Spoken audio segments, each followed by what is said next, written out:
El primer capítulo que vamos a trabajar es el capítulo de Gambina, el capítulo 3 de los dos que tenemos. La crisis de 2001 al 2012. Así que el arco de la crisis es amplio para que podamos entender la complejidad del efecto de la crisis, ¿no? Bien, uno de los primeros ejes que toma es la noción de crisis alimentaria, la lógica del hambre, ¿no?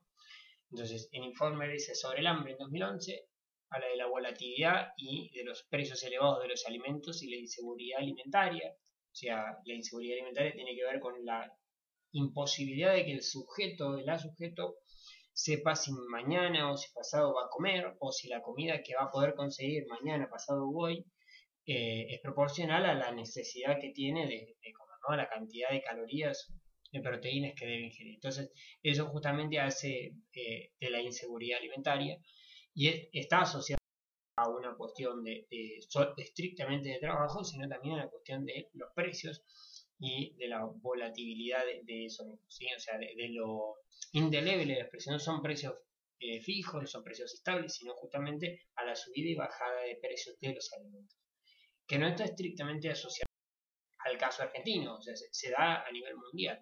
Lo particular que tiene el caso argentino, que es un productor de alimentos. Y si en algún momento se preguntaron cómo puede ser que un productor de alimentos tenga los alimentos tan caros, justamente por eso mismo.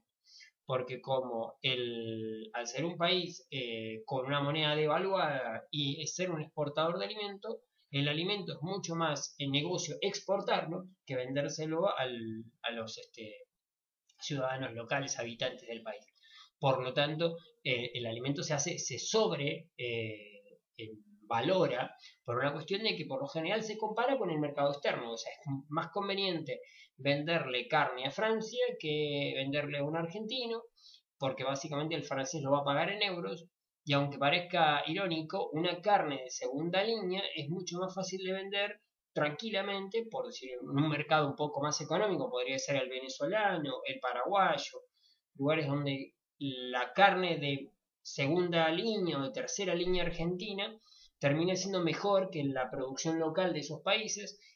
Y la ventaja que por más que estos países sean incluso más pobres que Argentina, lo van a pagar en moneda, en dólares. Por lo tanto, venderles carnes incluso de segunda o tercera calidad, o cereales o cualquier producto alimenticio de segunda o tercera calidad en el mercado mundial, siempre es más negocio en tanto y en cuanto se paga con dólares o con euros o con moneda fuerte. De esa manera genera mayor aumento de los valores. Por eso justamente, aunque muchas veces se cree que el Estado lo hace estrictamente de manera impositiva, tienen en función las retenciones. La retención es una manera que yo le pongo un impuesto a la exportación y hago un poco más tentador para el exportador vender en el mercado local. ¿Por qué? Porque si yo exporto, voy a tener que pagar esa retención. Si lo vendo en el mercado local, no tengo que pagar la retención. Entonces, a veces la retención apunta, en una parte importante, a generar que esos alimentos no se hagan tan caros para el mercado local. El modelo productivo hegemónico de las transnacionales y de la alimentación y de la biogenética también hacen, no solamente el caso argentino es un caso, sino a nivel internacional, un modelo hegemónico, un modelo consolidado de producción de alimentos, está vinculado al uso de la biogenética y al papel de las transnacionales en eso. ¿Sí? Nos referimos a Monsanto, a Cargill, a empresas internacionales que son las que condicionan la producción de esos mismos alimentos justamente por el control de insumos, por el control de semillas, ¿sí? Por el control de plagas y por los efectos secundarios o colaterales que produce el uso de esos mismos agrotóxicos, que después lo que van a terminar dañando es el estado de la tierra. Por lo tanto, los próximos productores que quizá no quieren usar agrotóxicos van a terminar siendo dañados en la producción de alimentos. Lo interesante es que estas transnacionales de alimentación proponen el uso de todos estos medios, tanto agrotóxicos como control genético de la semilla, como un modo de aumentar la producción. Sin embargo, los aumentos de la producción de ningún modo están generando la baratura del alimento. Por lo tanto, hacen cada vez más complejo el acceso al alimento. Paradójicamente, es cada vez más la cantidad de alimento que se tira, o sea, que se desperdicia, siendo que hay personas que no comen. Bueno, eso es justamente lo que está tratando de plantear Gambina en este tercer capítulo.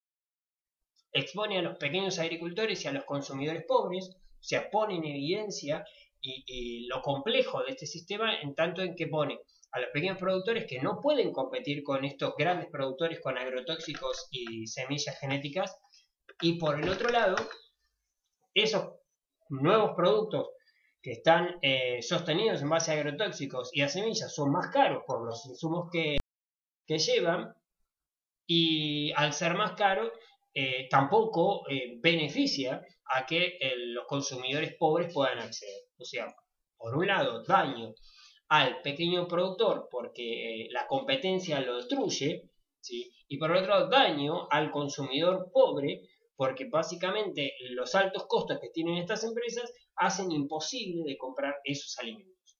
Entonces, unos pagan la necesidad de costos bajos, nos referimos a los agricultores, y los otros, paradójicamente, pagan el costo de los altos costos, ¿sí? O sea, buscar costos bajos, o sea, con agrotóxicos, con semillas genéticamente modificadas, arruina a los pequeños agricultores, ¿sí? Esa búsqueda de bajos costos.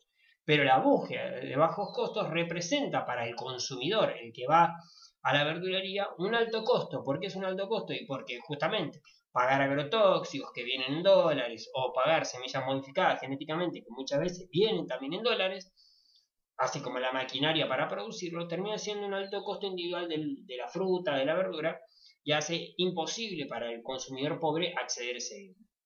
Entonces la revolución agraria dice solo la posibilidad de hacer negocios con alimentos.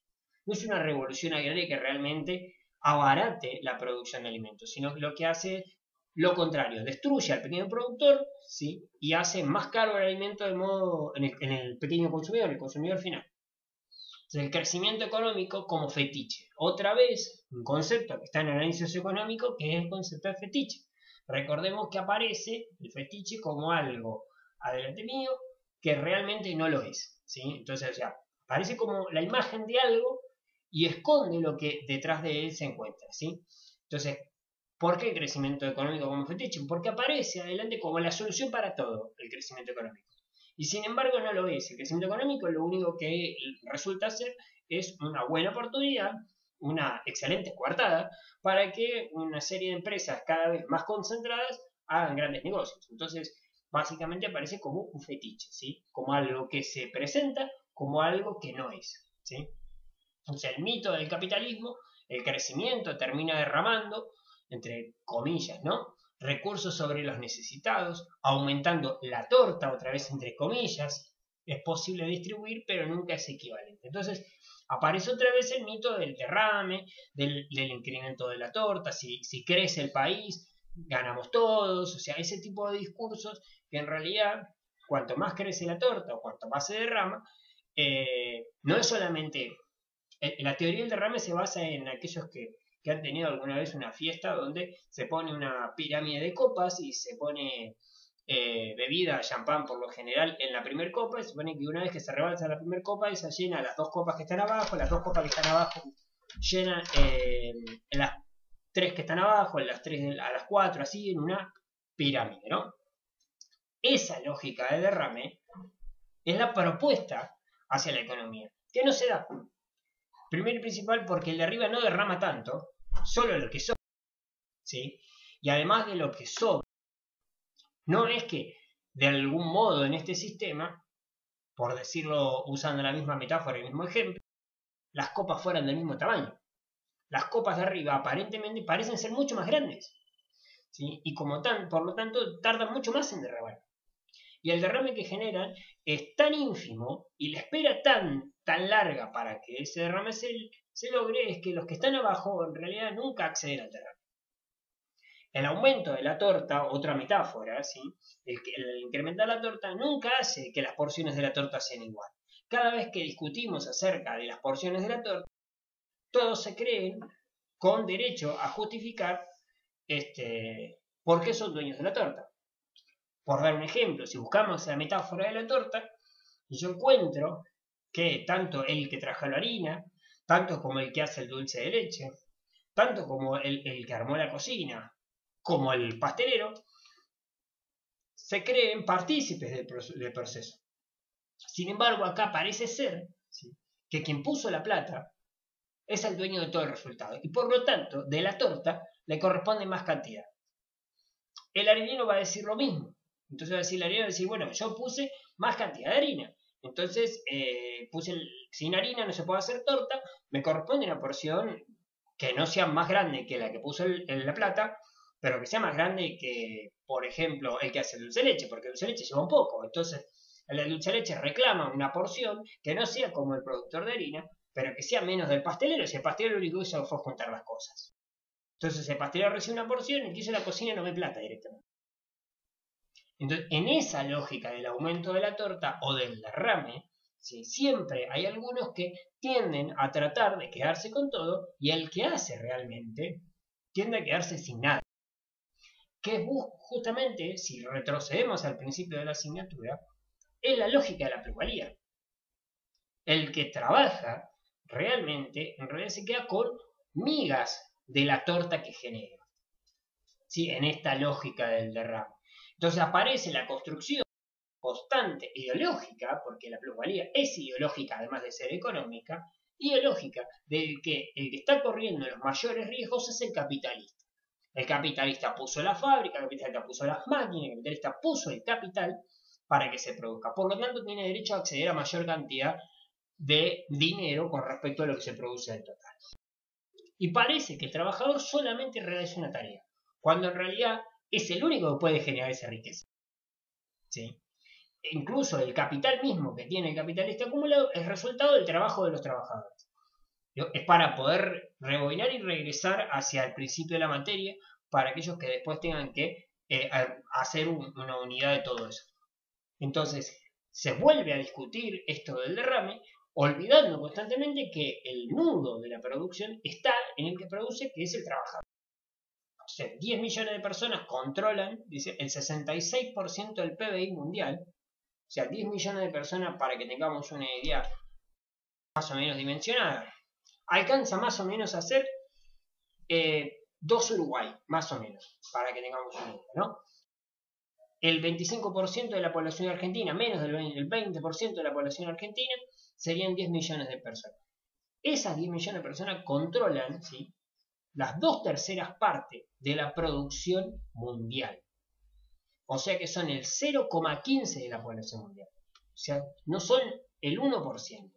¿Sí? Son el 0,15 de la población mundial y controlan, ¿sí?, las 2/3 partes de la riqueza que se produce en el mundo. Eso es la demostración de que el derrame o el aumento de la torta, sí, el aumento de la torta se da, pero no se da la repartija de la torta. El derrame realmente parece no estar funcionando, porque si solamente el 0,15 de la población se queda con el 66% de la torta, parece bastante injusto. Entonces, la búsqueda de un piso social es un paliativo, pero no aborda el problema de la explotación capitalista. O sea, buscar una manera de evitar la mortandad o el desastre económico en masa ayuda paulatinamente. Podríamos decir, el estado de bienestar, el populismo, pueden ayudar a que el capitalismo no eclosione, pero lo que no puede resolver es el problema del capitalismo. El capitalismo va a seguir generando, en estos términos, las mismas relaciones y va a tender a la crisis constantemente. Entonces, el crecimiento económico capitalista genera desigualdad y destruye la naturaleza. Dos cuestiones básicas para Gambino. O sea, es inevitable que el capitalismo genere desigualdad, porque genera desocupación cada vez que innova en maquinaria, porque genera desigualdad en tanto que los trabajadores producen riqueza pero no se apropian de esa riqueza, o lo que se apropian de eso es muy poco, porque sus salarios tienden a ser cada vez menores con respecto a la cantidad de riqueza que producen. Entonces, ahí empieza a trabajar Gambino en los ejes, de alguna manera, de ese descontento que se va acumulando. Uno son el grupo de los jóvenes y los indignados. Una generación de jóvenes de alto nivel de desempleo. Pensemos que generaciones anteriores de jóvenes se encontraban frente a un estado de bienestar en búsqueda del pleno empleo. ¿Qué es el pleno empleo? Desocupación cero. ¿Sí? No pobreza cero, desocupación cero. y es una de las cuestiones más simples de resolver la pobreza, es generando trabajo. Bueno, en esta coyuntura del 2001 al 2012 nos vamos a encontrar con una generación de jóvenes que no tienen una oferta de trabajo. Y no es el caso argentino, es el caso mundial. ¿Sí? El sector con mayor cantidad de desocupados en España, ¿sí?, es la población que va entre los 18 y los 25. Entonces, es el sector con mayor, ¿sí?, grado de inactividad o de trabajo precario. Me refiero a los trabajos tipo McDonald's, a los trabajos como podrían ser hoy los deliveries como Uber Eats o Pedido Ya, donde el pago es a porcentaje, no tienen situación de relación de dependencia, o sea, son en realidad como si fueran pequeñas empresas que dan un servicio a esta empresa de Pedido Ya. Por lo tanto, si los choca un auto, está bajo su propia responsabilidad y no la de la empresa. Y si mañana se quedan sin trabajo, no tienen ningún tipo de cobertura. Entonces, justamente son condiciones de trabajo. Esto que genera una cuestión bastante obvia, que es la frustración colectiva. Es un sector de la población sin mirar al futuro, sin intención de poder cambiar su situación, porque les parece que va a seguir siendo así. Y una de las cuestiones interesantes que proponen, que es el concepto de mala suerte, no es un problema del sistema, no es un problema del capitalismo, es una cuestión de mala suerte. O sea, la construcción de un discurso individualista lo que permitió, sí, es la consolidación de un discurso de que es mala suerte mía, que es un problema mío. Que yo soy el que no estudió suficiente, que soy yo el que no es bueno para este trabajo, soy yo el que no está acostumbrado a hacer esto, o el que no tiene experiencia. Y en realidad no es un sistema, no es el capitalismo el que produjo ese resultado. ¿Sí? Podríamos pensar en términos fordistas y decir, bueno, pero ¿por qué? Si el fordismo, ¿cómo lo hubiese resuelto? Es muy simple. Cuando el chico sale de la escuela secundaria, si salió de una escuela técnica como el fordismo esperaría, ese sujeto entraría automáticamente a trabajar a la fábrica. Obviamente le ofrecerían un auto, le ofrecerían a pagar una casa, lo endeudarían, pero de esa manera le generarían toda la expectativa de que si termina la secundaria él o su hijo o su nieto va a tener siempre trabajo adentro de la fábrica. Esa es la lógica de la expectativa y la lógica de crecimiento. El sujeto no se encuentra frustrado, el sujeto se encuentra esperanzado en que seguro va a tener una solución. La crisis del fordismo y todo el neoliberalismo no ofrece esto y genera esto que se llama incertidumbre. No hace demasiado nos hemos encontrado con ministros que dijeron que bueno, que sí, que es interesante que la población pueda vivir en esta incertidumbre de manera un poco más naturalizada. O sea que está bien asumir que quizá no tenga trabajo mañana. Entonces empezar a frustrarme desde temprano. Una persona frustrada es mucho más difícil de organizar, una persona frustrada es mucho más fácil de emplear por un sueldo miserable, porque obviamente está frustrado y con tal de conseguir un sueldo o algo para vivir le va a alcanzar. Y como tiene una lógica de frustración, no tiene muchas expectativas de vida. Por lo tanto, un sueldo miserable le alcanza para sobrevivir, porque no quiere vivir, no quiere progresar, quiere sobrevivir. Le alcanza con poder juntar algo como para pagarse un departamento, vivir en una posilga y jugar todo el día a un videojuego. Ese es el nivel de ausencia que busca, ¿sí?, sobre esta generación. Entonces, la educación oculta el desempleo, que es otra política parece. Entonces, la educación lo que permite es que buena parte de esa población de hasta los 25, 26 o 27 años esté estudiando, muchos de ustedes, y gracias a que esté estudiando desaparezca del ítem de desocupados. No, son personas que están estudiando, no están desocupados. En otra instancia, ¿sí?, tranquilamente nos hubiésemos encontrado un montón de trabajadores que estudiaban. Un ejemplo bastante claro es el Mayo francés o el Cordobazo, donde varios de los muertos no son estudiantes, no son obreros, son obreros estudiantes. O sea, muchachos que trabajan en una fábrica, pero que en el contraturno, en el horario que tienen de tiempo, estudian en la universidad. Entonces se podía hacer las dos cosas. No es que sea correcto, pero se puede hacer las dos cosas. Entonces, ahora hay un modelo que busca que el estudiante solamente estudie, pero en realidad lo que está haciendo es, por lo menos hasta los 27, 28, 29 años, los está eliminando del mercado de trabajo. Entonces, el problema digamos, de alguna manera en síntesis de esta parte, el problema es un sistema productivo basado en el petróleo que genera gases y conflictos armados. O sea, necesito toda esa estructura. Bueno, ¿qué tiene que ver estos jóvenes indignados? Es un sistema que yo puedo tomarlo en el petróleo, lo puedo tomar con el sistema productivo, lo puedo tomar en los vínculos entre las personas, en la amistad con el ambiente. No, es un sistema que tiende a concentrar, a destruir, ¿sí? ¿En base a qué? A la ambición de unos pocos. Por lo tanto, el resto sobra. Esa es la función de los jóvenes dentro de esta estructura. Son sujetos que sobran. Entonces se produce algo que Gambina plantea que se llama la estanflación. O sea, es un sistema con inflación, pero con estancamiento económico. Suena bastante raro, porque básicamente, si en un país como la Argentina, la inflación tiene mala prensa.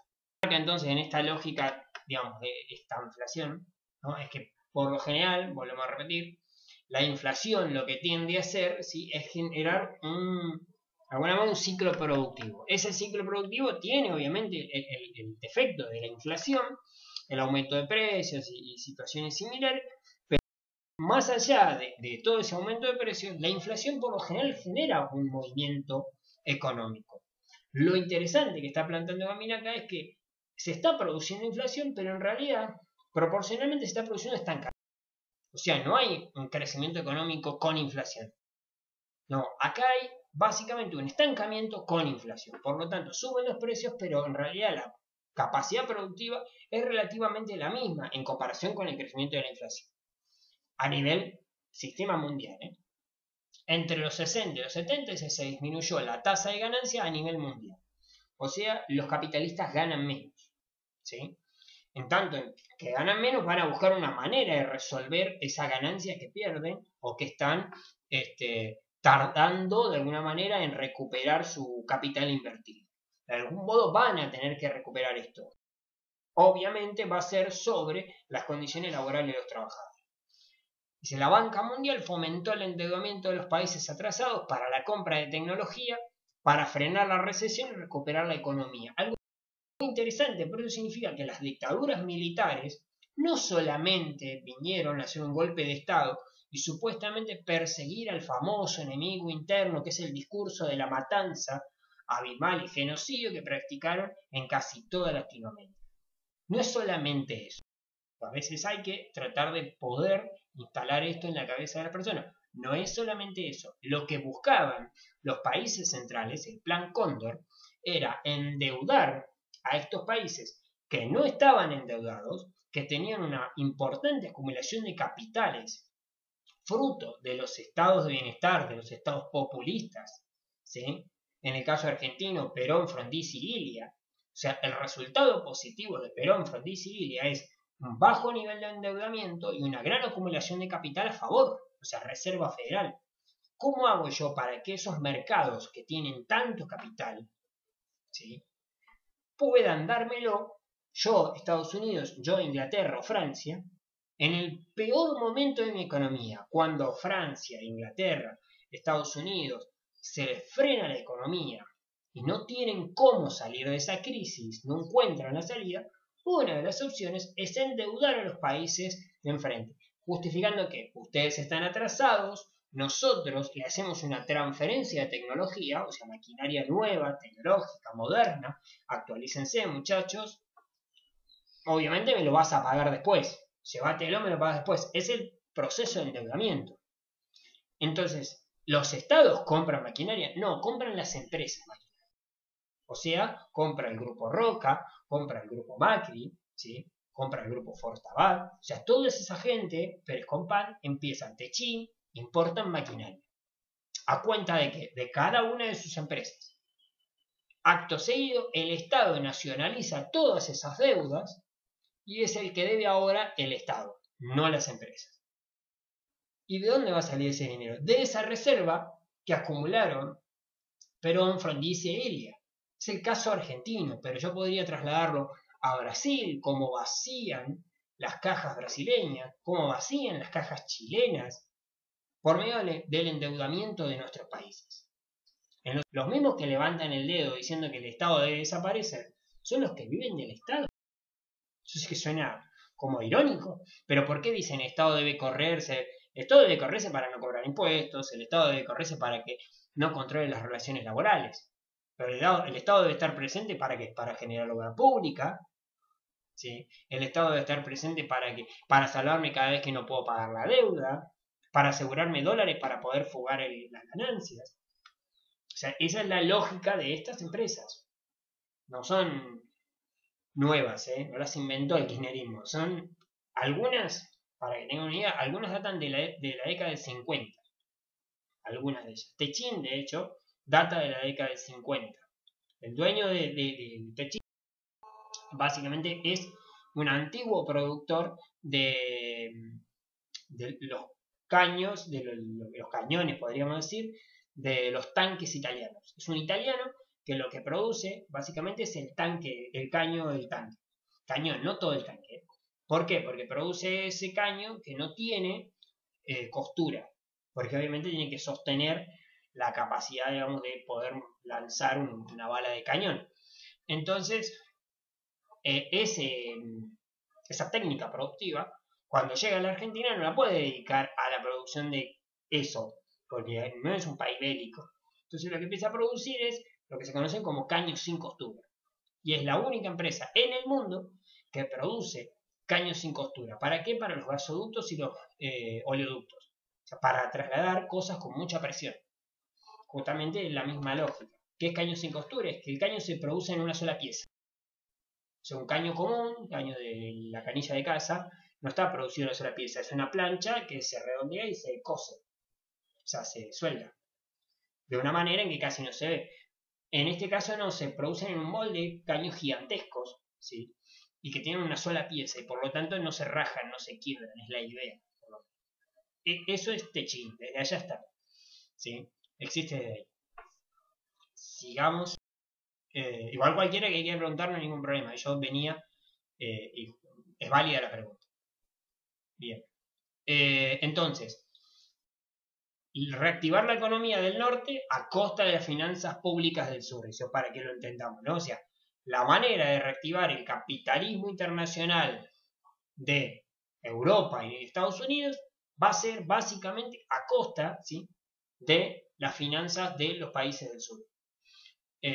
Por eso es interesante porque uno suele pensar a veces en la escuela, nos enseñan la dictadura militar como ausente del resto del sistema. Y no, es un plan Cóndor que no tiene que ver estrictamente, digamos, con el terrorismo de Estado, sino con una maquinaria económica también, con la instalación del neoliberalismo a nivel latinoamericano, el desmantelamiento de los estados de bienestar. Los estados de bienestar no le permiten al capital entrar y salir cuando quieran, llevarse toda la ganancia, hacer rapiña.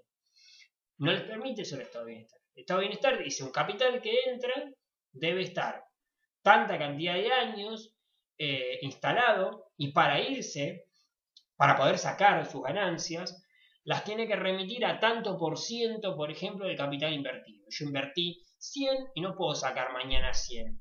En el estado de bienestar, mañana puedo sacar 4. ¿Sí? Dentro de un mes puedo sacar otros 4. ¿Por qué? Porque de esa manera evita que los capitales lleguen, capitales golondrinas se llaman así, entre paréntesis buitre, lo que hacen es migran en el momento donde es negocio, comen todo y se van. ¿Sí? Eso es lo que le pasó a Caputo en el modelo de Macri. Llegaron una cantidad de JP Morgan, una cantidad de capitales importantes invertidos en Lebac, se instalaron, compraron Lebac, que son letras de valores que se pagaban a 20 días, con porcentajes de intereses altísimos. O sea, yo ponía $100.000 y en 20 días me tenían que dar 160.000. Entonces yo puse 100.000, eso significa que hubo gran oferta de dólares. Como hubo mucha oferta de dólares, el dólar bajó. Entonces, mucha gente salió a comprar dólares porque estaba barato. A los 20 días, yo dije 100.000 por dar un número redondo, pero eran miles de millones, son 8.000 millones de dólares los que llegan. ¿Sí? A una tasa de 60 se tenían que llevar otras 4.000 millones de dólares. ¿Sí? 8 por 6, 48, 4 millones, 4.800 millones de dólares. en ese lapso de tiempo, en 20 días. Le tenían que dar extra esos 4.800 millones. ¿Qué pasó? En 20 días, como el dólar había bajado, las personas salieron a comprar. Como salieron a comprar, no había dólares. Y le tuvieron que sacar de la Reserva Federal los 12.800 dólares, o sea, 12.800 millones de dólares. Que eran los 8.000 millones que habían depositado más sus intereses de la levanta. Entonces vaciaron en 20 días básicamente la Reserva Federal, no los ahorros, porque los que compran dólares baratos los fugaban.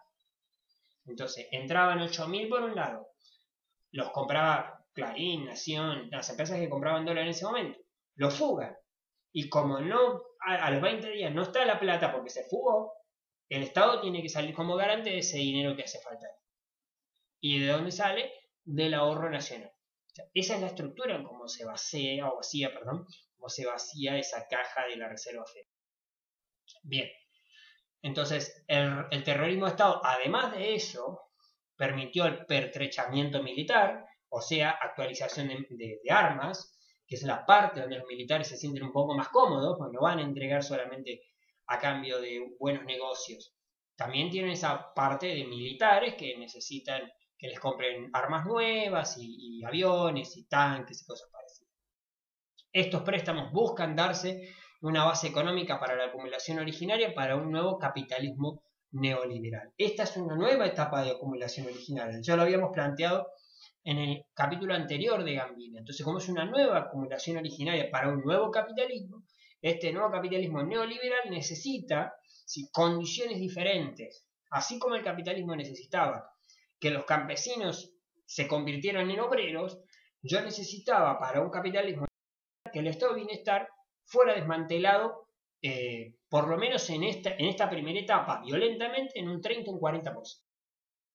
Entonces, luego de eso, los gobiernos democráticos van a hacer la tarea de sumar al desmantelamiento del estado de bienestar. En el caso argentino, el gobierno de Alfonsín se resiste de alguna manera al desmantelamiento de ese estado de bienestar y lo que hacen es desmantelar el gobierno de Alfonsín. ¿Sí? En 3 años, Alfonsín trata de sostener un modelo distinto, el modelo de estado de bienestar, lo arruinan económicamente, le generan esto que se llaman corridas bancarias, y en los otros 3 años no tiene otra opción, ¿sí? O no encuentra él otra opción, que aceptar, ¿sí?, un modelo de tipo Fondo Monetario Internacional que desmantele el estado de bienestar.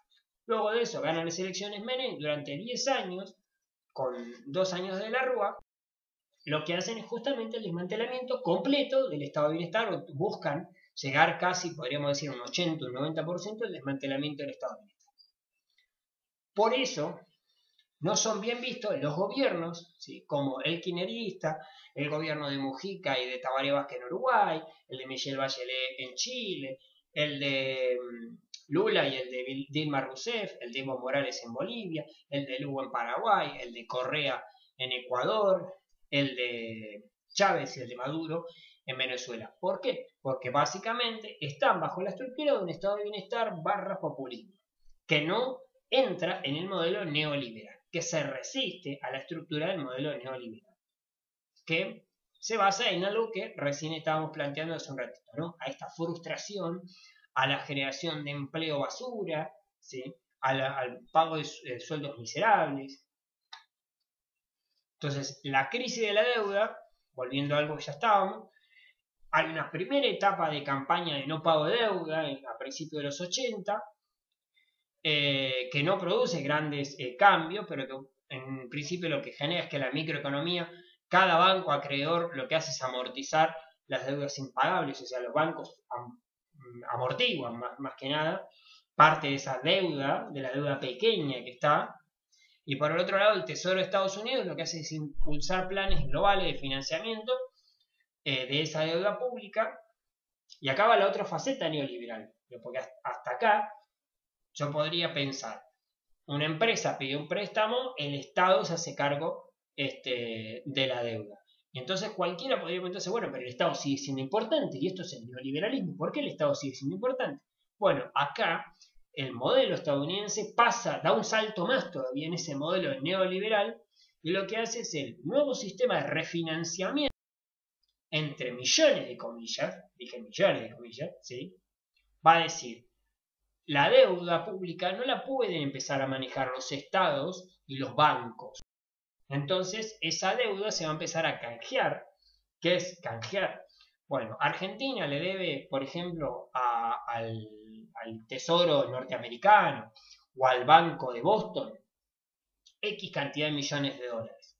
Lo que se le propone es tomar deuda o bonos de privados, o sea, de personas individuales, y con ese dinero que le dan estos privados, pagarle al banco o a la reserva estadounidense.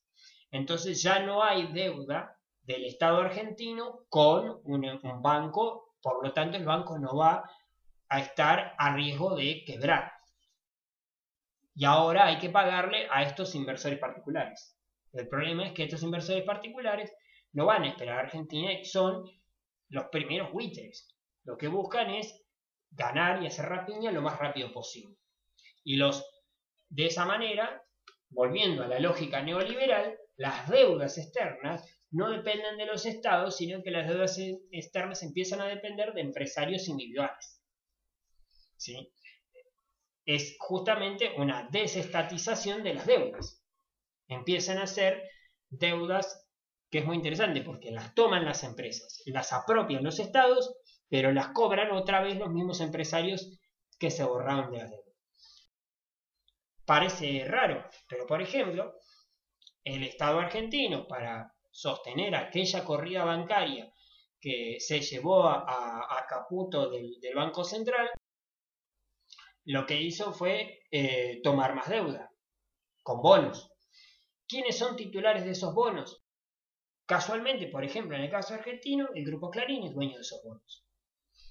¿Por qué es dueño de esos bonos del Grupo Clarín? Y lo pagó con la misma plata que... O sea, el mismo dólar que entró por un lado para vender dólar barato, la empresa lo compra, lo fuga al exterior, y con ese dólar que tiene en el exterior, cuando Argentina tiene que sostener el dólar que le falta, sale a ofrecer bonos en busca de dinero nuevo para poder rellenar la Reserva Federal Argentina. Ofrece un bono y ahí aparece un tercero que dice, yo tengo dólares acá en Bahamas y quiero comprar bonos argentinos. Casualmente el dueño es ese mismo empresario que acaba de fugar. De esa manera, vuelvo a esto, los estados, ¿sí?, terminan pidiendo plata para sostener a empresas que son las mismas que le van a prestar el dinero para prestar esa plata. Parece un círculo tonto, pero da vueltas sobre sí mismo constantemente. ¿Sí? Entonces lo que hago es usar al Estado, en pocas palabras, para que sostenga el enriquecimiento constante de un grupo de empresas, de ese 0,15 de la población mundial. Entonces la crisis del 2001 es el 40% de los títulos públicos, ¿sí?, de la deuda pública, estaba en manos de inversores argentinos. O sea, Argentina estaba prendida a fuego en el 2001, pero casi la mitad de la deuda que Argentina tenía en el exterior la tenía con empresarios argentinos, con sujetos que se declaraban casi en quiebra y lloraban en todos los canales de televisión. Pero sin embargo, Argentina les debía a ellos el 40% de lo que debía a nivel mundial. ¿Sí? Casi la mitad. En el 2000, Bush se retira de estos sistemas de salvataje financiero y dice, bueno, ya está, el Estado norteamericano no salva más a los países, de acá en adelante los países deben manejarse con empresarios, con grupos inversores, se llaman así, ¿sí?, con particulares. Entonces ya es la liberación por completo de la economía, los estados no intervienen, no hay relaciones entre estados, sino que es entre empresas o grupos inversores y estados que necesitan. Entonces genera, dice, una vulnerabilidad inherente al sistema financiero, o sea, es vulnerable porque no sabemos cuándo estos países pagan o no pagan. Obviamente, ¿cómo se resuelve cuando un país no paga? Aparece un grupo buitre que compra esos bonos que ahora valen miseria porque sabemos que no lo va a poder pagar ese país. Este grupo buitre hace juicio. Tiene mucho tiempo para sacar ganancias extraordinarias sobre algo que no tenía valor en sí mismo porque estaba perdido, porque ese país estaba quebrado. desde 1982, dice, hubo varios cracks financieros, para que también entendamos que desde que el neoliberalismo apareció, las crisis son más rápidas, o sea, fueron peores las crisis. El crack financiero del 87 en Estados Unidos, si quieren ver esto, es justamente el crack financiero que está en el Lobo de Wall Street, la película de Leo DiCaprio. 1994, el efecto tequila. 1997, la crisis de los tigres asiáticos. ¿Sí? En 1998, la crisis, o también se ha conocido como efecto vodka. Después en el 99, o sea, estamos hablando de 97, 98, 99, 3 años seguidos. 99 lo que se llamó el efecto caipirinha, y 2 años después la crisis de Argentina en 2001. ¿Sí? O sea, entre el 87 y el 2001, ¿sí? Tienen 1, 2, 3, 4, 5, 6 crisis, ¿sí? En un lapso de tiempo muy reducido, ¿sí? Pues son básicamente 13 años. O sea, casi cada 2 años estaban teniendo una crisis mundial. En el año 97, Merton y Schultz, premio Nobel, y en el 98, quiebra las entidades a su cargo. Digamos, para que entendamos, esto parece un dato de color, pero no es menor. O sea, en 1997 le entregan el premio Nobel de Economía a 2 sujetos, porque supuestamente son los sujetos que saben cómo funciona la economía, tienen la solución para todo, ¿sí? Al año siguiente, la empresa que ellos tenían a cargo quebró. O sea, miren qué buenos que eran en economía estos sujetos, que recibieron el premio Nobel, tendrían que haberlo devuelto al año siguiente. La crisis de Enron en 2002, otra crisis también, ocultada sobre ganancias financieras, lo que tenían es una ganancia financiera terrible, ¿sí? Y lo que hacen es básicamente ocultarla para evitar pagar esas sobreganancias, y genera una crisis porque obviamente no cubren esas ganancias a sus accionistas, a los sujetos que participaban en la empresa, que lo estaban estafando constantemente. Entre 1980 y 1990, lo que plantea Gambino es la existencia de una burbuja especulativa, ¿sí? Un universo donde todos especulan, ¿sí? Sin producir, porque estamos hablando de una estructura que no es productiva. Por eso habla de estanflación. O sea, todo esto es una especulación financiera y no estamos hablando de una estructura productiva como podría haber sido el Fordismo, el Toyotismo, es cómo se produce un bien, cómo hago para venderlo. No, la estructura que va de los 80 al 2001 es una estructura de una economía que solamente genera ganancias por la especulación, por los préstamos internacionales, por acciones, por la bolsa, por corridas bancarias, no por producción industrial, ¿sí? Entonces pone en evidencia los límites del liderazgo de Estados Unidos frente al capital internacional. Eso significa que Estados Unidos, el gobierno de Estados Unidos, liberó la economía todo lo que pudo por los intereses que lo presionaban, y lo interesante es que esos mismos intereses que lo presionaron para tomar esta decisión, ahora están, de alguna manera, arruinándolo y cuestionando el propio liderazgo que ellos. Y un ejemplo tonto de esto. Estados Unidos genera un bloqueo en Irak antes de la guerra de Irak, y Coca-Cola entraba, Coca-Cola de contrabando a Irak.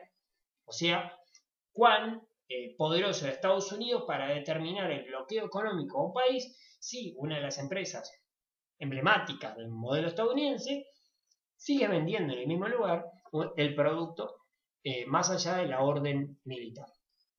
Entonces, ¿cuáles son los impactos políticos de la crisis en Europa, en América y en el mundo? Una de las cuestiones, ya lo hemos trabajado, es la caída del socialismo, permitió la emergencia de un imaginario neoliberal. O sea, al no haber socialismo se supone que todos éramos iguales, todos éramos libres, esta cosa del fetiche de la globalización.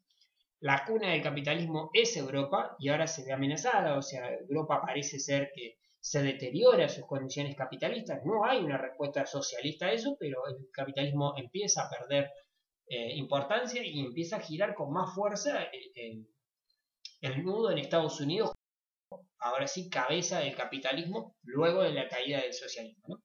La anulación de las conquistas históricas, o sea, un proceso de desindicalización, una pérdida de importancia de los sindicatos, el desprestigio y la degradación de los sindicatos, esto es lo que vimos y lo que vivimos todos los días, no es una cuestión estrictamente argentina, no es que uno dice, oh, los sindicatos son todos corruptos, eso es una cuestión argentina. No, ese discurso, no es que sean corruptos, ese discurso se instala después de mediados de los 80 en todo el mundo, ¿sí? Tiene que ver con justamente el avance de un modelo neoliberal que lo que necesita es el desmantelamiento del sindicato para que los trabajadores pierdan condiciones laborales. Fomento de relaciones sur-sur. Esto es una innovación, podríamos decir, positiva.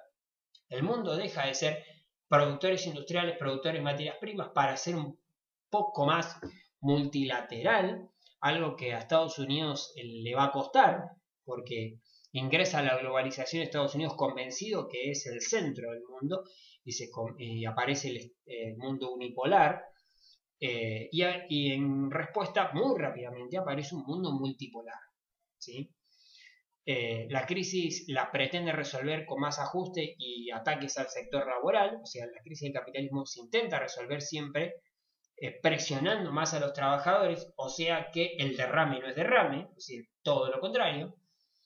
Y acá Gambina dice, bueno, vayamos a los observables empíricos, a las cosas concretas que se pueden ver y que se pueden tocar de cotidiano. La crisis europea dice, está lejos de resolverse en el largo plazo, ni siquiera en el mediano, en el largo plazo. La crisis productiva europea es un problema en serio. El aumento de la pobreza y la indigencia y la desocupación es cada vez mayor. Por lo tanto, cada vez más población mundial no tiene trabajo, no accede a los alimentos básicos, ¿sí? Y vive en situación de pobreza. Crece la masa de trabajadores ocupados, pero crece más rápido la pobreza, o sea que se puede trabajar y estar en la pobreza. Es algo que en el estado de bienestar no funcionaría así.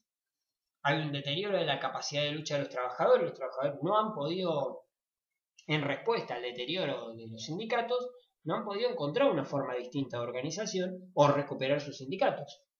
Y hay un proceso de feminización del trabajo y que no suena a reivindicación, cuidado con esto, porque no es que porque haya más cantidad de mujeres en el trabajo, esto es fruto de una reivindicación. No, es fruto de la búsqueda de trabajadores con salarios más bajos. Entonces, como justamente a las mujeres se les suele pagar menos, ¿sí? Es estadístico, entonces como se les paga menos es mucho más negocio contratar mujeres que contratar hombres en esta estructura. Una manera entonces de abaratar la fuerza de trabajo es contratar mujeres. También podríamos decir que va de la mano con ese modelo en algún momento tratado de instalar de que empiecen a trabajar o se autorice y se legalice el trabajo de chicos de 13, 14 años. ¿Qué es eso? Esa es una apertura al trabajo infantil. Lo que están buscando es mano de obra barata.